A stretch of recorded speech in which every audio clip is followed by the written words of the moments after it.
The coolant line in Bay 7 was dripping. Not leaking, dripping. A slow, deliberate rhythm, one bead of fluid every 4 seconds, striking the deck with a sound too soft for any of the station's sensors to flag. Vesic counted them because counting was what his species did when something was wrong and they did not yet know why. 41 drops. The line had been dry an hour ago. He had inspected it himself. He crouched and touched the puddle. It was warm. Inside the sealed quarantine cell behind him, the human prisoner sat with its back to the wall, hands folded, watching him with two small wet eyes, and it was smiling. Vesic did not know yet that the human had not touched anything. He filed the anomaly as condensation and left. That was his first mistake, though it would be a long time before anyone understood it was the first of many, and longer still before anyone understood that the humans had been counting drops too. The Concordance had given Earth 90 days. The ultimatum had been delivered with a flat courtesy, the Concordance reserved for primitive worlds. Surrender all weapons capable of inflicting mass casualty, submit to permanent monitoring, and accept Tier 9 client status under the protection of beings who had crossed the stars while humanity was still chipping flint. It was not a cruel demand. The Concordance genuinely believed it was merciful. 41 prior civilizations had received the same terms and complied within a season. Disarmament was the price of admission to a peaceful galaxy, and the galaxy had been peaceful for 9,000 years precisely, because no one was permitted to keep the means of ending it. Earth had said yes. That was the thing that troubled the speaker for the Concordance, a Theln named Oru Vash whose long career had been built on reading the precise shape of a defeated people's compliance. Earth had said yes immediately. No negotiation, no desperate appeal, no attempt to hide an arsenal in the crust of some moon. Humanity had opened its silos, surrendered its launch codes, and invited inspectors to verify the dismantling of every warhead it possessed. The inspectors had verified it. The weapons were gone physically, irrevocably gone, fed into Concordance furnaces that left nothing behind. And yet Oru Vash could not sleep.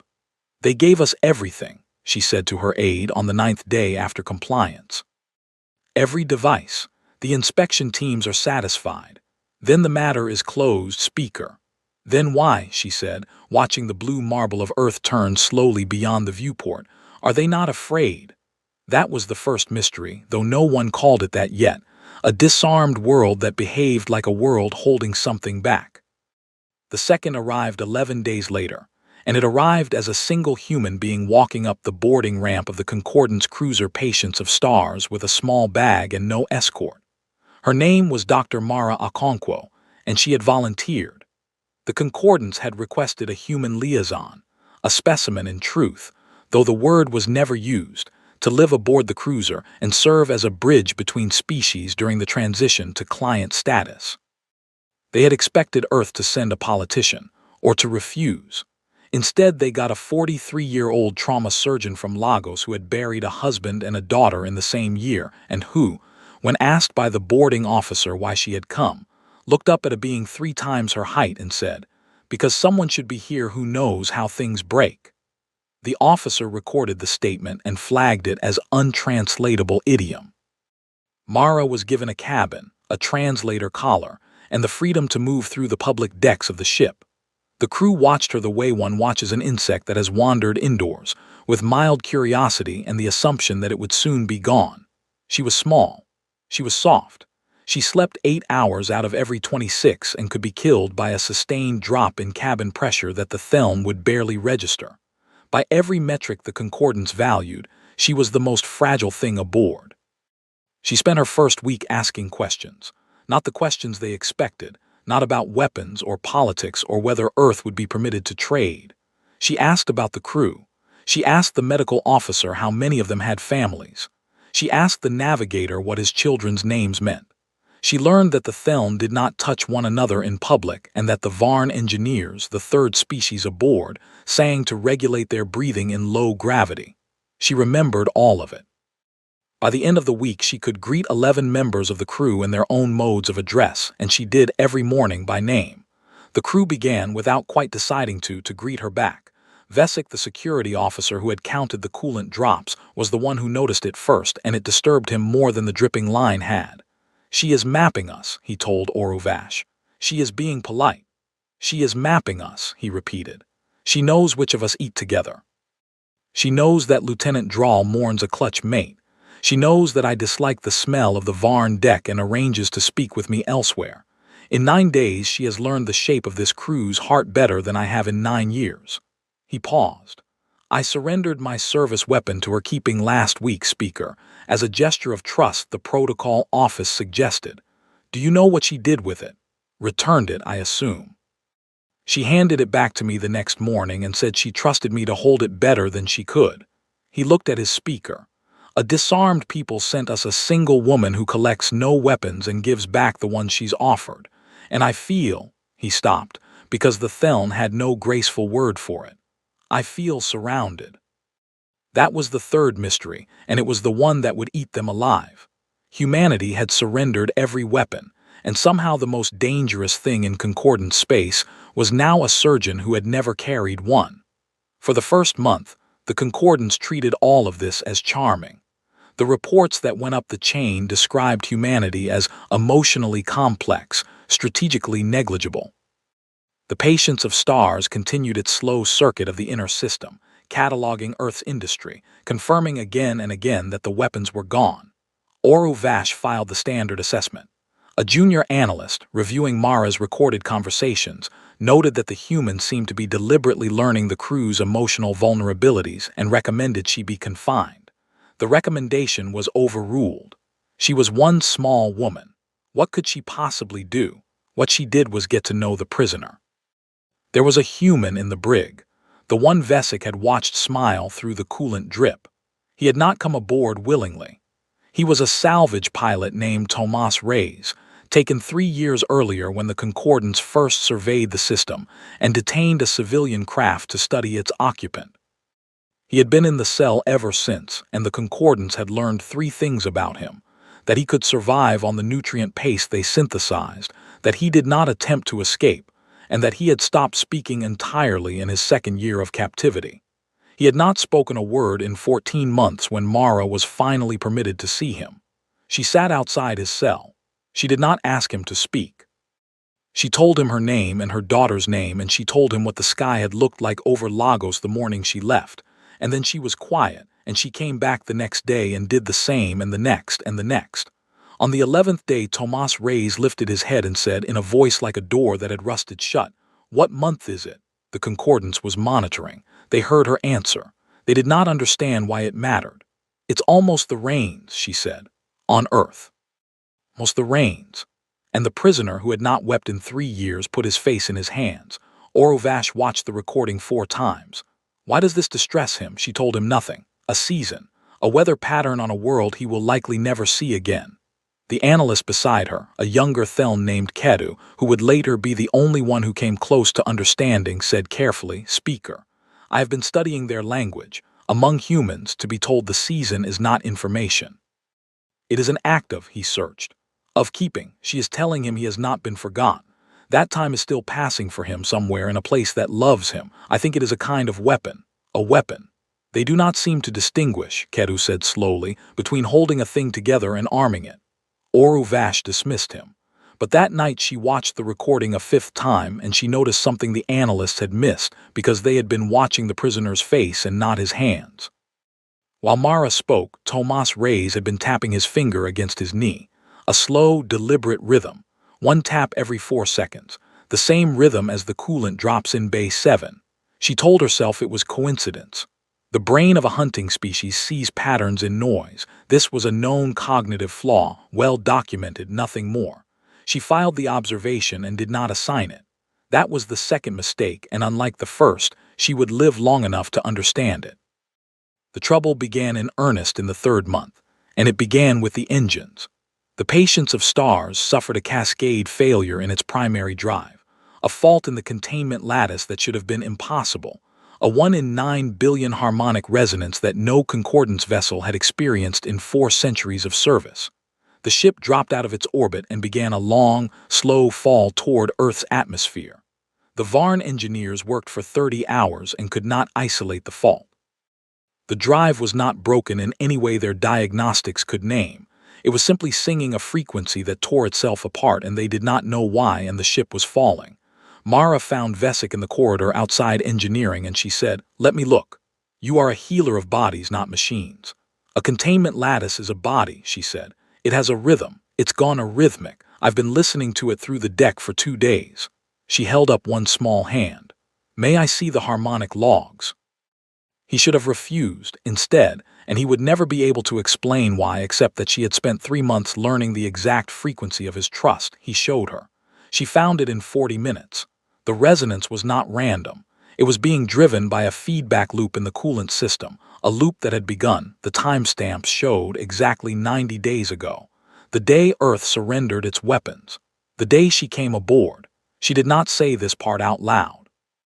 She told the Varn engineers how to break the harmonic, and they did, and the ship stopped falling, and the crew of the Patience of Stars owed their lives to a disarmed human who had appeared with perfect timing to save them from a flaw that had never existed before her arrival.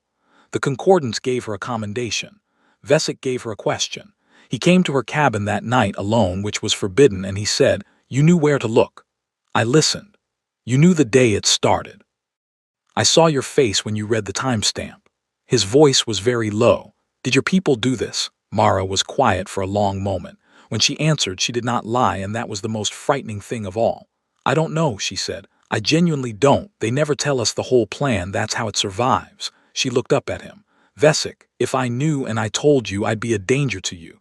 Right now, I'm only a danger to the people who lied to you." He left without another word.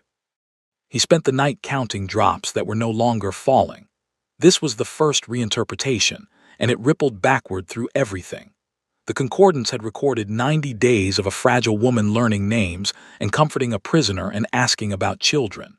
Now Oru Vash pulled every recording and watched them again, and the second time she saw a different story. The questions about families were not kindness. They were a survey of the crew's emotional load-bearing walls. The greetings every morning were not courtesy.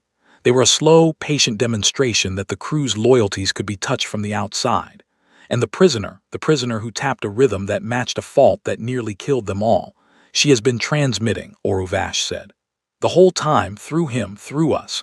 We have been the antenna." But that was wrong too, and it would take her far longer to understand how wrong, because she was still thinking like a Theln. She was still assuming there was a signal. She was still assuming the humans were doing something to the ship. They were not doing something to the ship. They were doing something to the crew.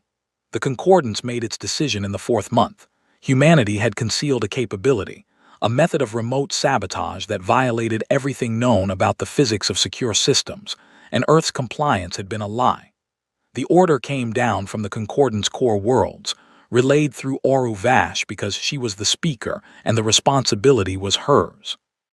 Earth was to be made an example. A single kinetic strike on a population center, not extermination.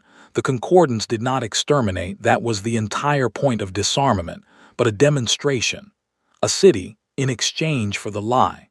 Oru Vash was to choose the city. She summoned Mara to the command deck to inform her, because protocol required that the client species be notified, and because some part of her, the part that had watched a prisoner weep over the word rains, wanted to see the human's face when she learned that her world was about to bleed. Mara listened to the sentence in silence. The translator collar rendered it twice. When it was done, she did not beg, and she did not threaten, and she did not weep. She asked one question. "Weapon will you use?" Oru Vash named it. A kinetic lance, ship-mounted, the standard instrument of demonstration. 41 worlds had felt its touch. "And it's aboard this ship," Mara said. "The lance, it's here." "It is." Mara nodded slowly, and she said something then that Oru Vash did not understand for another month, and that the analyst Kedu understood instantly and went pale. "Then you've already lost," Mara said. "You just brought your weapon close enough for us to learn it." She was escorted back to her cabin. Kedu requested a private audience with the speaker and was granted it. He was shaking. "Speaker, we have been asking the wrong question for 90 days. We have been asking what the humans built. What device, what transmitter, what hidden technology survived the disarmament?" He pulled up the recordings, not of Mara, but of the crew. Vesic, who had begun checking the coolant lines 4 times a shift. Draal, who had started speaking to the human prisoner. The Varn engineers, who had let a human into their diagnostics. They didn't smuggle a weapon aboard, they smuggled a person. And the weapon is what she does to the people around her. Speak plainly. Humans don't disarm, Ketu said. They can't. We took their warheads and their launch codes and we melted them down and we verified it and it was real. The weapons are truly gone, but the weapons were never the dangerous part. We have spent 9,000 years building a galaxy on the principle that if you remove a species' tools, you remove its capacity for violence. It is true for 41 species. It is the foundation of the peace. He looked at her.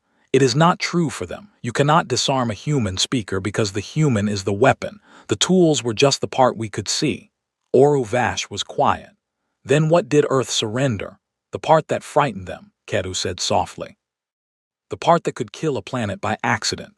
They gave us the warheads gladly because the warheads were the safe thing, the thing they were afraid of. He swallowed.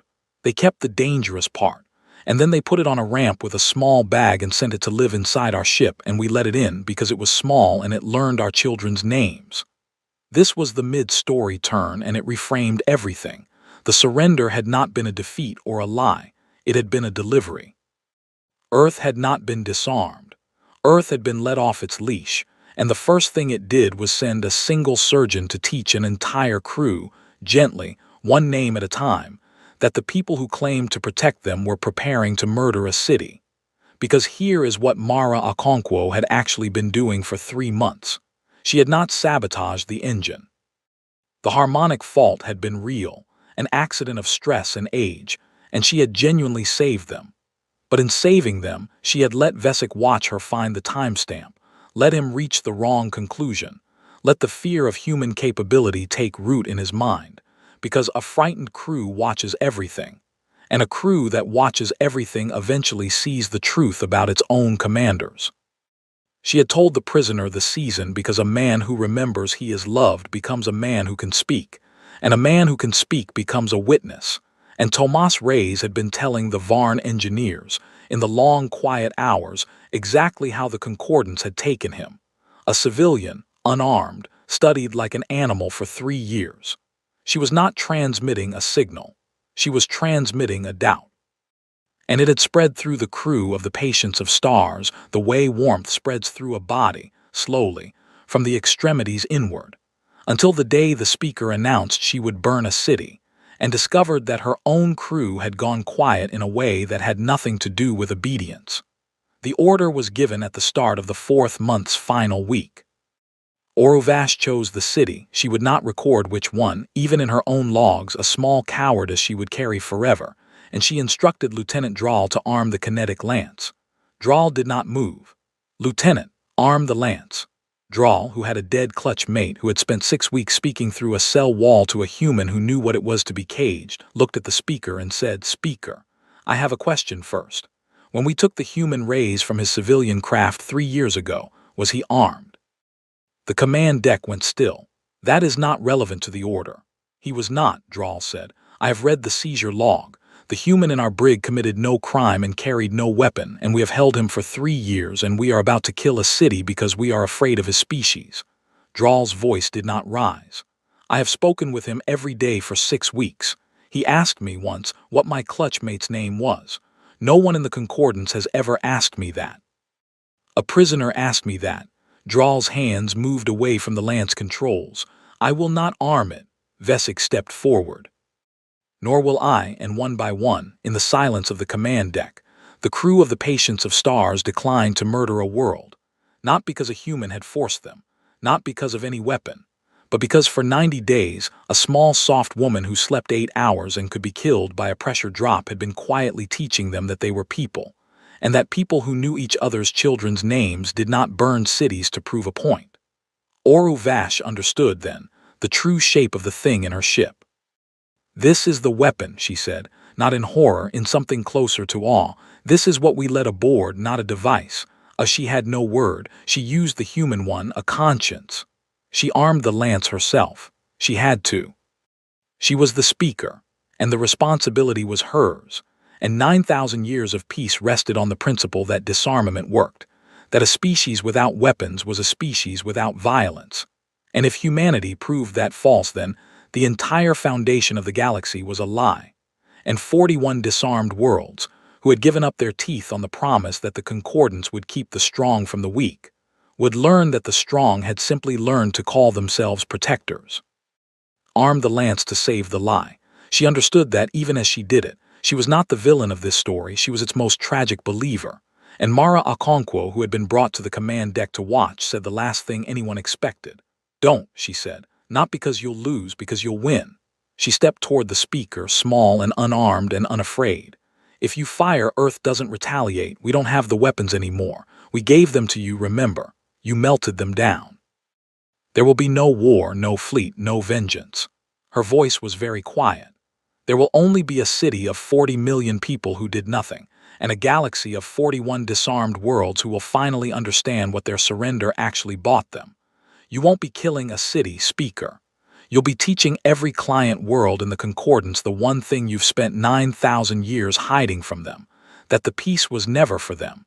It was for you." Oru Vash's hand was on the firing control. "That's the human power you've been afraid of," Mara said. "It was never a hidden weapon, it's this. We will let you make yourself into the monster because we know your own people won't forgive you for it. We don't have to win. We just have to make winning cost you the thing you actually care about." She looked at the lance, then back at the speaker. "We surrendered our weapons because we finally understood that the most dangerous thing a species can do is make the powerful choose, out loud in front of witnesses, between mercy and the truth about themselves. You can fire, but the moment you do, the Concordance is over. Not because we'll destroy it, because you will have." The command deck did not breathe. "And the cost of this? Because there is always a cost, and Mara had known it from the boarding ramp, had known it when she told the boarding officer that someone should be here who knew how things break. The cost was that she could not be allowed to leave. Because if she was right, if humanity's true weapon was the ability to turn the powerful against their own justifications, then the Concordance could not simply release her. A being who could disarm a warship by teaching it to love would be the most dangerous prisoner in the galaxy. Oru Vash understood this in the same instant she understood everything else. To not fire was to admit the lie. To fire was to end the Concordance. And to release the woman who had revealed both was to lose the war on every world she touched. There was only one move that preserved the peace. "Take her," Oru Vash said quietly, "to the brig, with the other one." No one moved. The crew that had refused to arm the lance would not arm themselves against her either, so the speaker did it herself. She crossed the command deck and took the small human by the arm. Mara did not resist, had never intended to resist, had walked up the boarding ramp 90 days ago already knowing how this ended, and she led her to the brig and put her in the cell beside Tomas Reyes, who looked up and saw her and understood. "You knew," he said. "From the start. You knew you weren't coming back." "Someone had to be here who knows how things break," Mara said. She sat with her back to the wall, hands folded, and through the transparent barrier she looked out at Vesic, who had come to stand watch, who could not look away. "It's almost the rains," she told him gently. "On Earth, it's almost the rains." And Vesic, who was a Theln who had no glands for it, who had counted 41 drops of coolant in Bay 7 on the first day, and called it condensation, felt something rise behind his eyes that his species had no name for, and he understood at last what she had been doing to all of them slowly, patiently, one name at a time. The lance was never fired. Oru Vash filed a report stating that the harmonic fault made the demonstration impractical, and recommended the matter be referred for further study. It was a lie, and the Concordance core worlds knew it was a lie, and they did not challenge it, because by then the report of what had happened aboard the Patience of Stars had already spread to 9 other vessels, carried by no transmitter, no signal, no hidden human technology, carried by crews who had heard that a warship's company had refused an order, and who had begun, quietly in the long hours, to ask each other their children's names. You cannot melt that down. You cannot verify its destruction. It does not show up on any inspection. The Concordance held its peace for 9,000 years by removing the tools of violence, and they had been right, mostly, about most species. They had simply never met one that did not keep its violence in its tools. Humanity had handed over every warhead on Earth and walked aboard their ships with empty hands and the one weapon no disarmament could reach. The refusal to let the powerful believe, comfortably and in private, that they were good. Earth did not need to win. Earth only needed to make them choose where everyone could see. Mara Okonkwo died in that cell 4 years later, of an illness the Concordants could have cured and chose not to, because by then they understood that she was more dangerous alive than any fleet. Tomas Reyes was in the next cell. He held her hand through the gap in the barrier as the season turned somewhere, on a world he would never see again, and he told her it was almost the rains.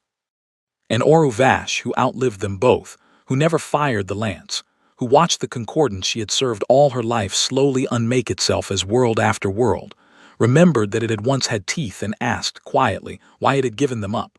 Oru Vash understood the truth that humanity had carried up the boarding ramp in a small bag with no escort. Humans are not the strongest species in the galaxy. They never were. They have no destiny, no superior physics, no chosen blood. They are only the species that learned the most dangerous thing one people can know about another, that the powerful are not afraid of weapons. They are afraid of being watched while they decide to use them.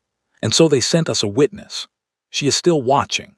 We can feel it on every ship, in every silence before an order, a small soft pressure behind the eyes in a species that has no name for it, counting the drops, one every 4 seconds, in a bay we cleaned 1,000 times and could never get dry.